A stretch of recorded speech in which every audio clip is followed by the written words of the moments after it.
नमस्कार साथियों, मैं प्रोफेसर राकेश कुमार चौहान आपका स्वागत करता हूं मेरे इस चैनल पर। आज का यह वीडियो एक बहुत ही महत्वपूर्ण विषय पर आपके समक्ष लाया हूं। यह विषय है मध्य प्रदेश की राज्य व्यवस्था। मध्य प्रदेश लोक सेवा आयोग द्वारा आयोजित की जाने वाली सहायक प्राध्यापक भर्ती परीक्षा में यह एक सिलेबस के रूप में शामिल किया गया है।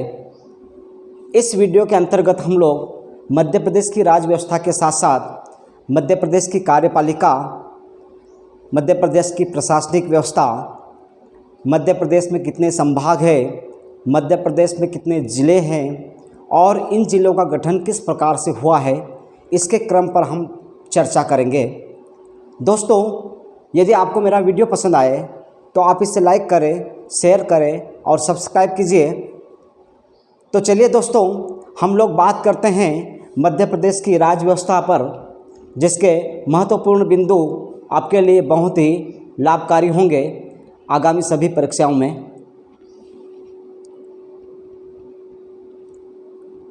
सबसे पहले हम लोग बात करते हैं राज्य व्यवस्था के अंतर्गत विधानसभा की।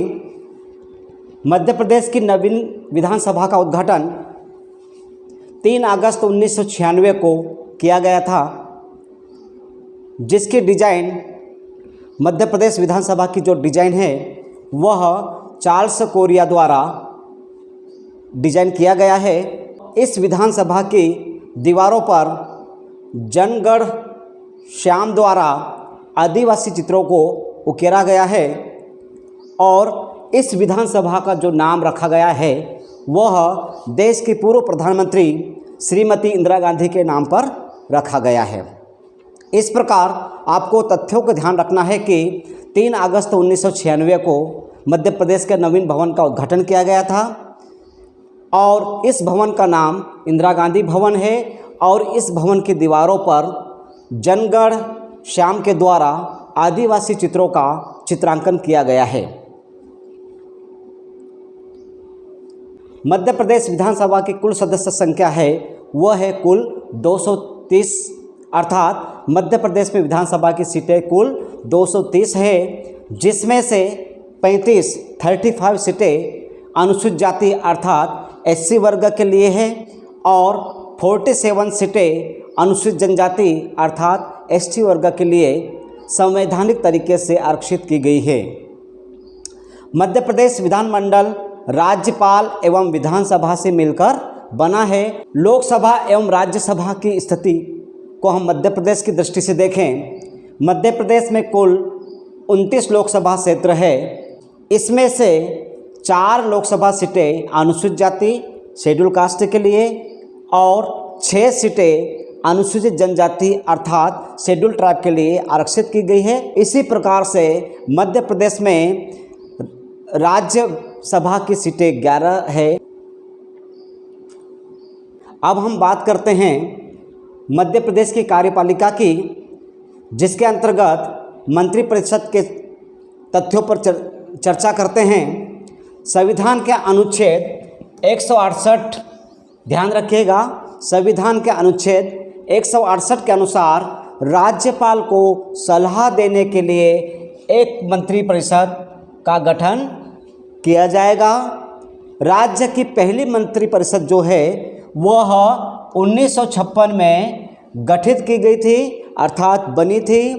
राज्य के प्रथम मुख्यमंत्री के रूप में पंडित रविशंकर शुक्ल ने कार्यभार संभाला था। जन प्रतिनिधित्व कानून 1951 के अनुसार मध्य प्रदेश में कुल 35 मंत्री बनाए जा सकते हैं। आपको तथ्यों को फिर से ध्यान देना है। संविधान के अनुच्छेद 168 के अनुसार राज्यपाल को सलाह देने के लिए एक मंत्रिपरिषद होगी। राज्य की पहली मंत्रिपरिषद 1956 में गठित हुई थी, बनी थी। राज्य के प्रथम मुख्यमंत्री पंडित रविशंकर शुक्ल थे और जनप्रतिनिधित्व कानून 1951 के अनुसार मध्य प्रदेश में कुल 35 मंत्री हो सकते हैं।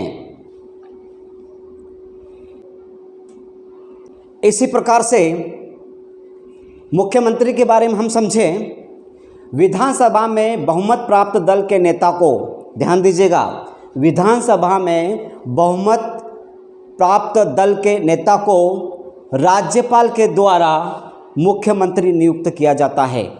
प्रदेश के मुख्यमंत्री की नियुक्ति राज्यपाल के द्वारा की जाती है।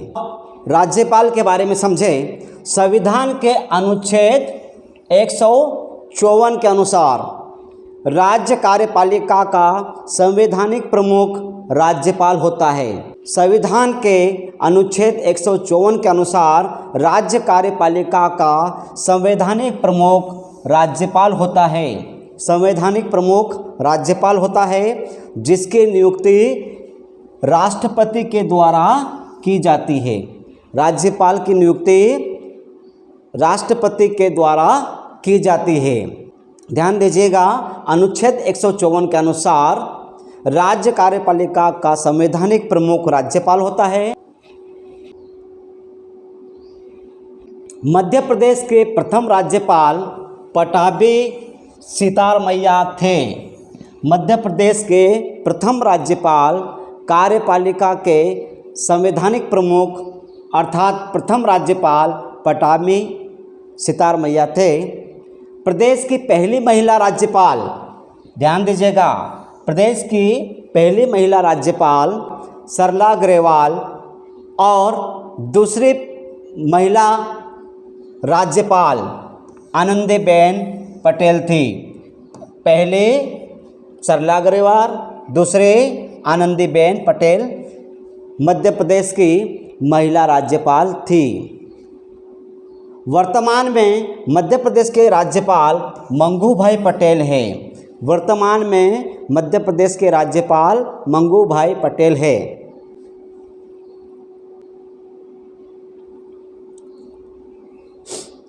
अब हम मध्य प्रदेश की प्रशासनिक व्यवस्था के संबंध में इन बिंदुओं के माध्यम से आपसे चर्चा करेंगे।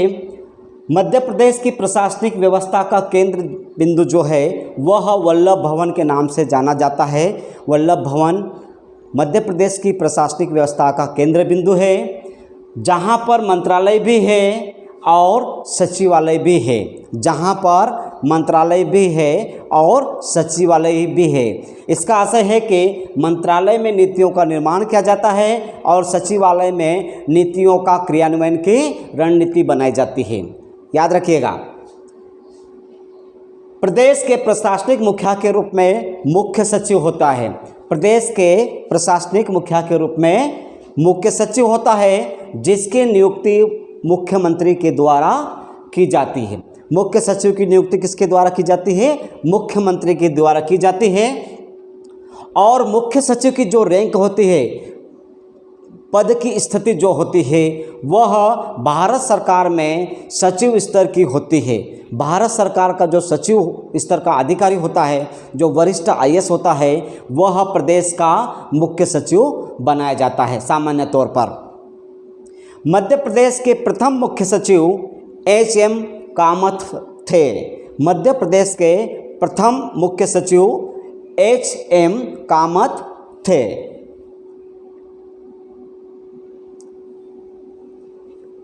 प्रशासनिक व्यवस्था के बारे में समझने के बाद हम मध्य प्रदेश की विभिन्न इकाइयों की बात करेंगे, जिसमें पहला स्थान आता है संभाग का। हम मध्य प्रदेश के संभागों की बात करेंगे तो मध्य प्रदेश में वर्तमान में कुल 10 संभाग है, जिसमें भोपाल, चंबल, ग्वालियर, इंदौर, जबलपुर, नर्मदापुरम, रीवा, सागर, शहडोल और उज्जैन शामिल है। मध्य प्रदेश में वर्तमान में कुल कितने संभाग है? 10 संभाग वर्तमान में मध्य प्रदेश में है। ध्यान दीजिएगा आप लोग। अब हम मध्य प्रदेश के संभाग के क्षेत्रफल की बात करते हैं। क्षेत्रफल की दृष्टि से मध्य प्रदेश का सबसे बड़ा संभाग है वह है जबलपुर। क्षेत्रफल की दृष्टि से सबसे बड़ा संभाग जबलपुर है, जिसमें 9 जिले शामिल हैं। ध्यान दीजिएगा, जिसमें 9 जिले शामिल है। इसके पहले आपको ध्यान देना है, इसके पहले इस संभाग में 8 जिले शामिल थे। यह है मध्य प्रदेश का जबलपुर संभाग, जो सबसे बड़ा जिला संभाग है। एक नया जिला बन गया है पांडुरना। मध्य प्रदेश के छिंदवाड़ा को काटकर एक पांडुरना जिला बनाया गया है, जो कि जबलपुर का 9वां जिला माना गया है। इसी प्रकार से प्रदेश का सबसे छोटा संभाग यदि हम बात करें तो वह है चंबल संभाग। ये वाला जो संभाग है वो है चंबल संभाग, और मध्य प्रदेश का सबसे छोटा संभाग है जिसमें केवल 3 जिले शामिल है। श्योपुर, मुरैना और भिंड जिले मध्य प्रदेश के चंबल संभाग में शामिल है। आपको एक बात और ध्यान रखना है, 27 अगस्त 2008 को 27 अगस्त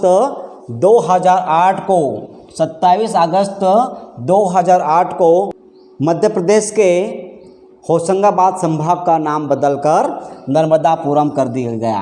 कब किया है? 27 अगस्त 2008 को होशंगाबाद, ये वाला जो संभाग है इसका नाम क्या कर दिया गया? नर्मदापुरम। 27 अगस्त 2008 को मध्य प्रदेश के होशंगाबाद संभाग का नाम बदलकर नर्मदापुरम किया गया है।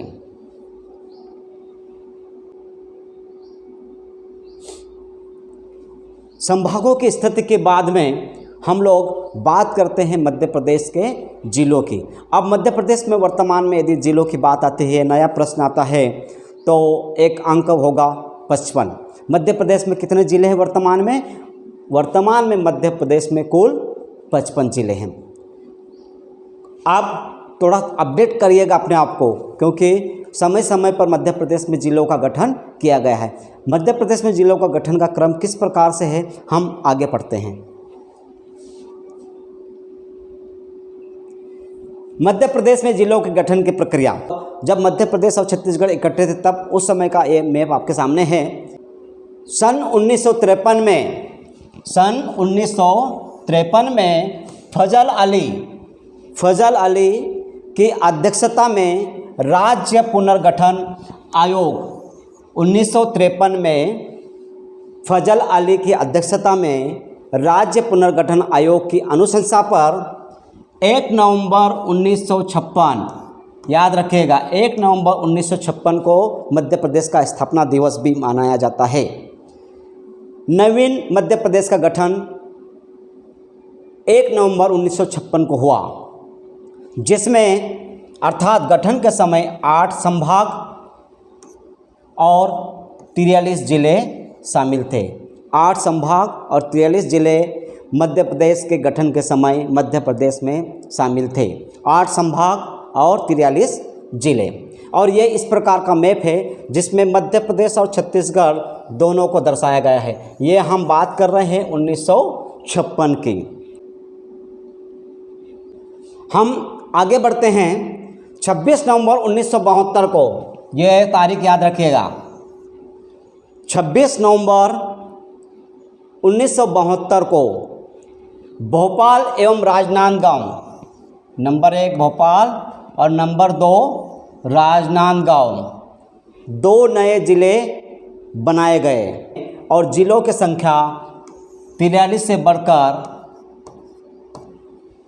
45 हो गई। 43 से बढ़कर 45 हो गई। इसी प्रकार सन 1998 में, ध्यान दीजिएगा, सन 1998 में 16 नए जिलों का गठन किया गया। सन 1998 में 16 नए जिलों का गठन किया गया और प्रदेश में कुल 61 जिले हो गए। 16 जिलों के गठन के साथ ही प्रदेश में कुल कितने जिले हो गए? 61 जिले हो गए। हम बात कर रहे हैं मध्य प्रदेश और छत्तीसगढ़ दोनों राज्यों की। हम बात कर रहे हैं मध्य प्रदेश और छत्तीसगढ़ दोनों राज्यों की। जिलों के गठन की प्रक्रिया में हम फिर आगे बढ़ते हैं। 31 अक्टूबर ये तारीख हमेशा याद रखिएगा। 31 अक्टूबर 2000 को मध्य प्रदेश से छत्तीसगढ़ अलग राज्य बनाया गया। 31 अक्टूबर 2000 को मध्य प्रदेश से छत्तीसगढ़ अलग बनाया गया। मध्य प्रदेश से छत्तीसगढ़ अलग होने के कारण जो 16 जिले थे वह छत्तीसगढ़ में चले गए। इस भाग में कितने ज़िले चले गए? 16 ज़िले। 16 ज़िले छत्तीसगढ़ में चले गए। और इस प्रकार से मध्य प्रदेश में 61 में से 16 ज़िले यदि हम घटा देते हैं तो फिर 45 ज़िले मध्य प्रदेश में हो गए। फिर से ज़िलों की संख्या कम होकर कितनी हो गई? 45 ज़िले हो गए। इस प्रकार 31 अक्टूबर 2000 को मध्य प्रदेश से छत्तीसगढ़ अलग हुआ, जिसके कारण 16 ज़िले छत्तीसगढ़ राज्य में चले गए और मध्य प्रदेश में 45 ज़िले शेष रह गए। जिलों के गठन की प्रक्रिया में आगे फिर चलते हैं। वर्ष 2003 में ध्यान दीजिएगा, वर्ष 2003 में बुरहानपुर को खंडवा जिला से, अनूपपुर को शहडोल जिले से और अशोकनगर को गुना जिले से अलग करके 3 नए ज़िले बनाए गए। कौन कौन से 3 नए ज़िले बनाए गए? बुरहानपुर, अनूपपुर, अशोकनगर। बुरहानपुर को खंडवा से अलग करके ज़िला बनाया गया, अनूपपुर को शहडोल से अलग करके ज़िला बनाया गया। इसी प्रकार से अशोकनगर को गुना से अलग करके ज़िला बनाया गया। और इस स्थिति में मध्य प्रदेश में कितने ज़िले हो गए? 45 + 3 = 48 ज़िले। 48 ज़िले मध्य प्रदेश में 2003 की स्थिति में हो गए। इसमें आप मैप में भी इसे देख सकते हैं। बुरहानपुर यह जो ज़िला है जो 2003 में बना। इसके अलावा अनूपपुर ये जो ज़िला आप देख रहे हैं ये भी 2003 में बना। और इसके अलावा अशोकनगर यह जो ज़िला है ये भी 2003 में अस्तित्व में आया। इस प्रकार 2003 में 45 से 48 ज़िले हो गए। 3 नए ज़िले मध्य प्रदेश में गठित किए गए। इसके बाद वर्ष 2008 में ध्यान दीजिएगा, 2003 के बाद सीधे हम आ गए 2008 में। अलीराजपुर ज़िला जो कि झाबुआ ज़िले का एक भाग था उसे अलग करके अलीराजपुर ज़िला बनाया गया। इसी प्रकार सिंगरौली ज़िला जो कि सीधी ज़िले का एक भाग था वह एक नया ज़िला बन गया। इस प्रकार वर्ष 2008 में फिर से 2 नए ज़िलों का गठन किया गया। अलीराजपुर ज़िला झाबुआ ज़िले से अलग हुआ, सिंगरौली जो ज़िला है वो सीधी ज़िले से अलग होकर इन्हें ज़िला बनाया गया। और इस प्रकार मध्य प्रदेश में 48 + 2 = 50 ज़िले हो गए। अब हम यहाँ देख सकते हैं, यहाँ पर अलीराजपुर ज़िला ये जो है ज़िला, ये अलीराजपुर ज़िला है, ये 2008 में बना। इसी प्रकार से रीवा से, ये रीवा है, यह आपका रीवा है, यह सिंगरौली ज़िला 2008 में अस्तित्व में आया है। आप समझ लीजिएगा, ध्यान रखिएगा, वर्ष ज़रूर ध्यान रखिएगा कि कौन से वर्ष में कौन सा ज़िला अस्तित्व में आया, बहुत महत्वपूर्ण है आपके लिए। इसी प्रक्रिया में वर्ष 2013 में 2003 के बाद 2008 में 2 ज़िले बने। अब 2013 में आ गए, हम 5-5 साल के अंतर पे बात कर रहे हैं। 2013 में आगरमालवा प्रदेश का 51वां ज़िला बना, जिसे शाहजहाँपुर ज़िले से अलग किया गया। शाहजहाँपुर ज़िले से अलग किया गया ज़िले का नाम है आगरमालवा। यहाँ पर थोड़ा सा गड़बड़ हो गई है, ये मालवा होगा, आगरमालवा यह मध्य प्रदेश का 51वां ज़िला बना। इसी प्रकार से 1 अक्टूबर 2018 को टीकमगढ़ ज़िले की निवाड़ी तहसील को प्रदेश का 52वां ज़िला बनाया गया। 2013 के बाद फिर 5 साल बाद 2018 में 1 अक्टूबर 2018 को टीकमगढ़ ज़िला, आप यहाँ पर देख सकते हैं, ये टीकमगढ़ ज़िला है, ये है टीकमगढ़ ज़िला और ये है निवाड़ी तहसील, जिसे ज़िला बनाया गया। कब बनाया गया? 2018 में टीकमगढ़ जिले की निवाड़ी तहसील को 2018 में ज़िला बनाया गया, जो कि मध्य प्रदेश का 52वां ज़िला बना है। अब हमने आपके सामने एक नया मैप रखा है। अब हम 2023 की बात करें, 2023 के 18 के बाद 2023 की बात करें। 2023 में मऊगंज जो कि ये यहाँ पर स्थित है, यहाँ पर स्थित है, रीवा ज़िले से अलग होकर मऊगंज और मेहर आपको ये दिखेगा यहाँ पर, मेहर और मऊगंज, रीवा से मऊगंज और सतना से मेहर, और इसी प्रकार पांडुरना छिंदवाड़ा ज़िले का पांडुरमा। ये देखिए आप यहाँ पर आप मैप पे देख सकते हैं, पांडुरना को भी ज़िला बनाया गया। 2023 में 3 नए ज़िले बने हैं, जिसमें मऊगंज रीवा से, मेहर सतना से और पांडुरना छिंदवाड़ा से अलग होकर ज़िले बने हैं। इस प्रकार मध्य प्रदेश में वर्तमान में कुल 55 ज़िले अस्तित्व में है। मध्य प्रदेश में कुल कितने ज़िले अस्तित्व में हैं? 55 ज़िले अस्तित्व में हैं। आपको याद रखना है वर्ष कि किस वर्ष कितने ज़िले बने, कौन कौन से ज़िले बने और किन ज़िलों से अलग होकर बने हैं। इस मानचित्र के माध्यम से हम मध्य प्रदेश में संभाग और ज़िलों में आंकड़ों में जो बदलाव हुआ है उसको समझने का प्रयास करते हैं। आपको ज्ञात है कि मध्य प्रदेश का जो क्षेत्रफल की दृष्टि से सबसे बड़ा ज़िला है वो है जबलपुर है। इसके पहले तक इसमें 8 ज़िले थे, लेकिन 2023 में एक पांडुरना ज़िला बन गया है। इस प्रकार अब जबलपुर संभाग में 9 ज़िले हो गए हैं। पूर्व में रीवा संभाग में 4 ज़िले थे। अब यहाँ पर जो 4 ज़िले थे वो आंकड़ा आपको चेंज करना है, क्योंकि रीवा संभाग में अब मऊगंज और मेहर भी ज़िले हैं। इस प्रकार अब रीवा संभाग में 6 ज़िले शामिल हो गए हैं। ये आंकड़ा चेंज हुआ है, इसको आप अपडेट कर लीजिएगा। दोस्तों, इस वीडियो के माध्यम से मैंने बहुत ही महत्वपूर्ण जानकारी आपको दी है, और मुझे ऐसा लगता है कि मध्य प्रदेश की राज्य व्यवस्था से संबंधित बहुत सारे प्रश्न आपके इस वीडियो को देखने के पश्चात सॉल्व हो जाएंगे। आप मेरे साथ बने रहिए, नई अपडेट मैं आपको ज़रूर देता रहूँगा। धन्यवाद।